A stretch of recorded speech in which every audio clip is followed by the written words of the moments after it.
Quinn in the bushes and Ray Evans, a different cloth.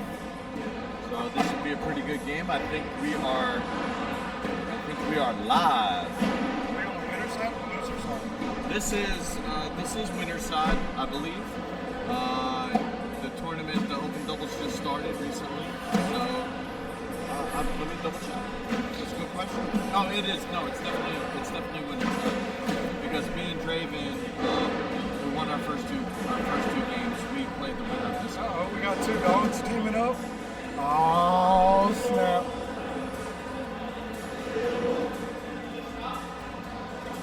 How'd y'all end up finishing in a blind draw? We finished in fourth. Okay. Cause y'all had Draven and Neil to get to third. Yeah. They called fire after, because we had to play them early. We had to play y'all early. Y'all were our first match. Yeah, we didn't even play good. I mean, you guys whipped our behinds like we were some redheaded stepchildren or something. That's how it was. I don't know what was going on. I was trying to keep you at bay. Been on fire lately. Yeah. It's you know what? You throw 10,000 bags, man, 20,000, 30,000 bags. It's gonna start to click. You know what I mean? This is very true. Just clip the bag and keep it short. Yeah. Gives up two. All right. So what do we got? 5-0 for Eli and Grayson. Eli throwing those moneymaker fake like ours. The green moneymakers. And Danny throwing his the lion deadheads. I was gonna say I think they're deadheads. Yeah.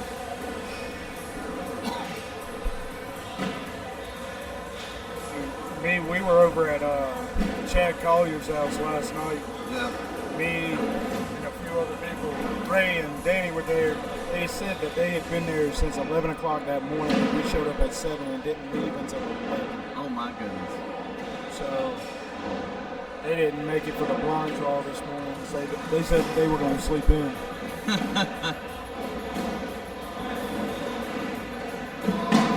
Ray throwing that blocker. Here comes an air mail. Air raid, they call him.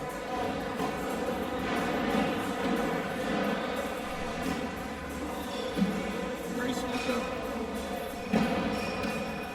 Grayson just can't get going. And nice.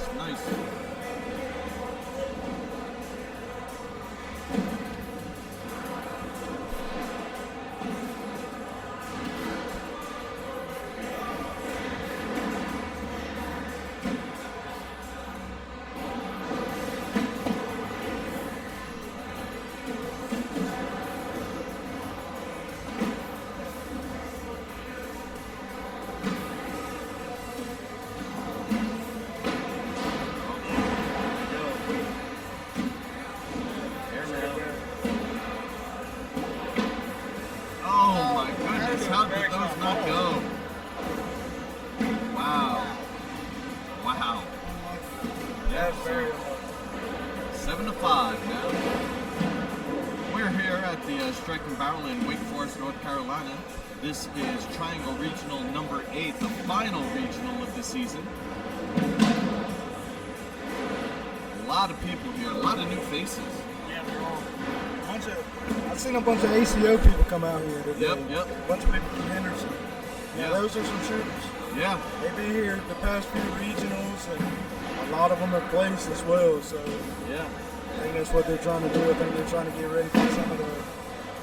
Yeah, they're majors. Yeah, the ACO majors. That's what they're called. ACO majors coming up. So it's the same thing, right? It's their version of ACL Worlds, and so I see. It's good just to see competition, people coming out of the proverbial woodwork. Yeah, that's very true. Because, I mean, there's really not much of a difference between ACL and ACO other than a couple rules and everything like that. Right. We're all bag throwers, Yep. We're all here to have fun and be competitive. Right. And everybody's trying to win. That's right.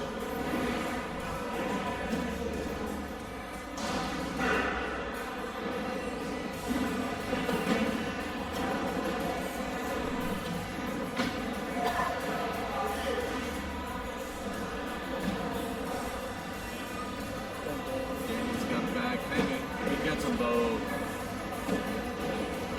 Eli's watching that, yeah. So did you play it? So besides blind drop, you played today? No? Wait, when is Waiting for competitive. Competitive should be starting within probably about an hour. okay. Not 100% sure though. But I'm just trying to put the work in, trying to get the arms regulated and everything like that. You know, trying to get ready for Worlds and everything. You know. There you go. Last year I was able to play intermediate at Worlds, and this year, you know, I got bumped up pretty early in the season and everything. So it's going to be a new challenge for me going into competitive at Worlds and everything. So we'll see how it goes, and Yeah. you know, hopefully just make a deep run in a bracket and everything. If not, I mean, I'm there for the experience, there for the after parties and everything like that. Right, You know, right. that's where it is. You know, Yeah. if anybody out there is playing at the Cambria, we usually play in the back alleyway. You know, Okay. last Is year. it like a whole ton of people out there? Oh man, it's ridiculous. I mean, last year there were so many people in the back alleyway, they had to move us inside to a rec room. No kidding. Yeah, downstairs in the rec room, we ran like 4 or 5 line draws, and all that. Shut up. I swear. Well, all right. At one point, I drew Jimmy McGuffin. Did you really? I drew Jimmy McGuffin and shit the bed. I was so mad. 'Cause it's like, you know, when you get somebody like that.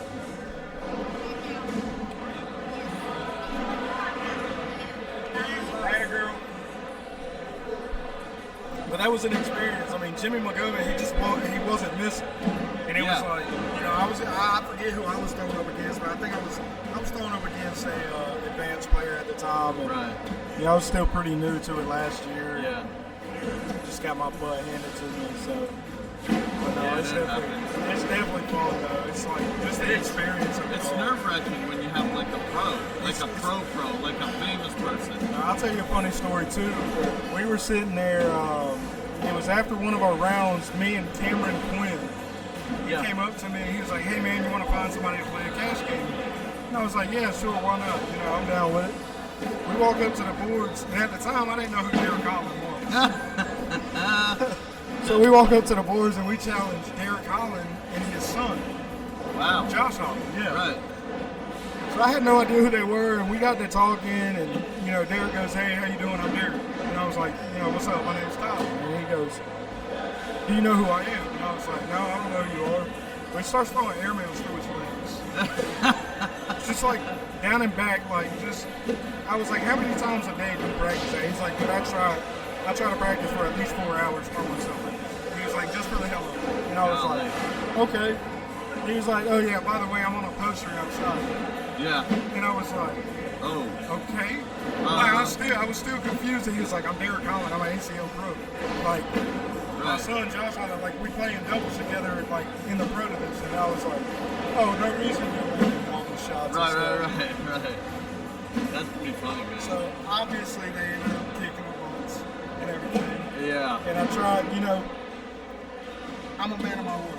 I tried to hand him my $5, and he was like, I don't know if it was like I got too much money, I don't need your money type situation, or like a hey, you know, it's fine, don't worry about it. I'm just here to throw bags. Yeah. I know. So I think that's more what it leaned on. But man, that was an experience too. I bet it was.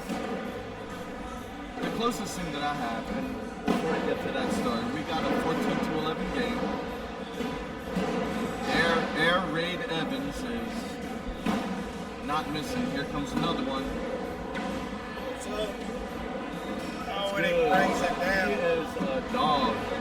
He's unbelievable. Hey, Ray, how are you? I mean, I know we've been telling stories, and I've seen Ray hit like 4 or 5 in a row now.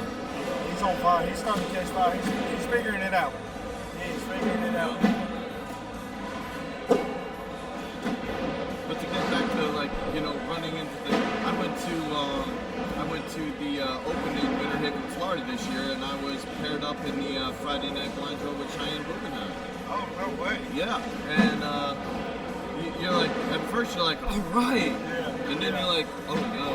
Yeah, now I gotta perform. Yeah, I gotta perform right. A little performance anxiety, ladies and gentlemen. There ain't no blue pill for that. That is true. But sometimes, I mean, sometimes you're just in that moment and you just go with it. So. Yeah, and that's, I just tried to, you know, I was like, I'm just gonna play. You have some problems with the scoreboard. Yeah, a little bit of a malfunction.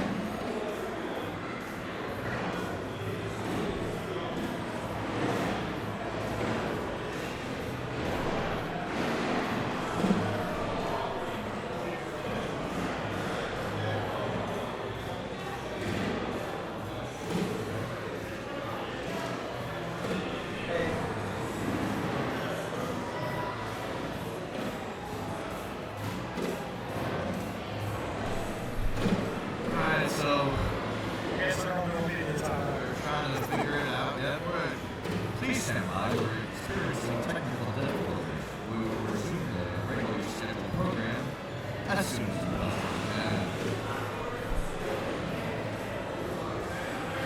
Alright, and it looks like everything's good.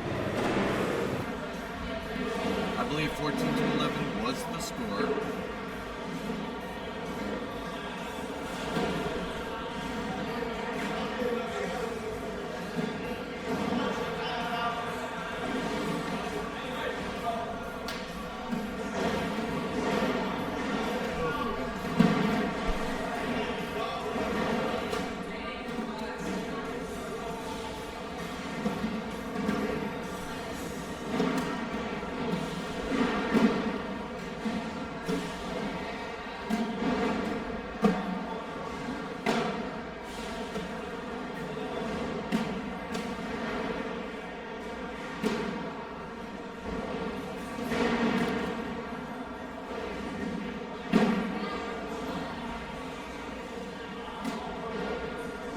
Another 2 points. 16-11.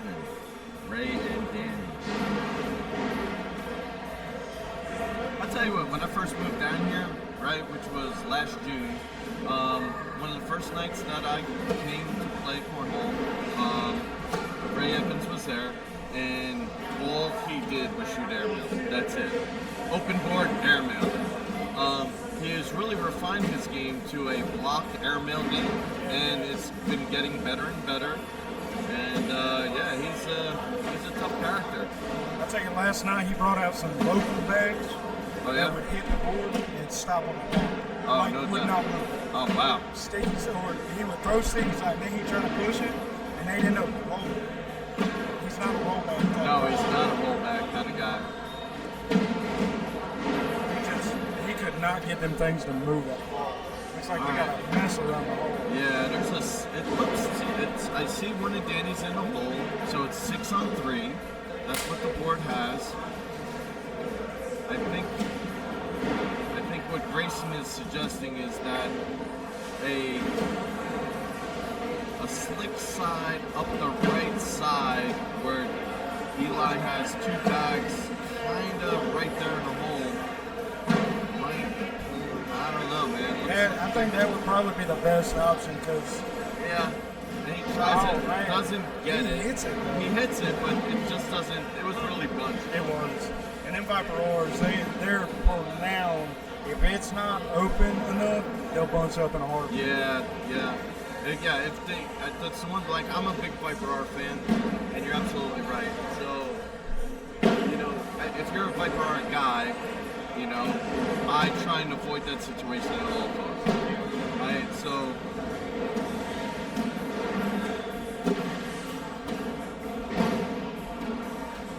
Maybe another 2. And he got it. He's got to be in. And he's not, and that's the game. Danny, Quinn, and Ray Evans advance in the open doubles here at the Triangle Regional number 8 in Wake Forest, North Carolina. We're here at the Strike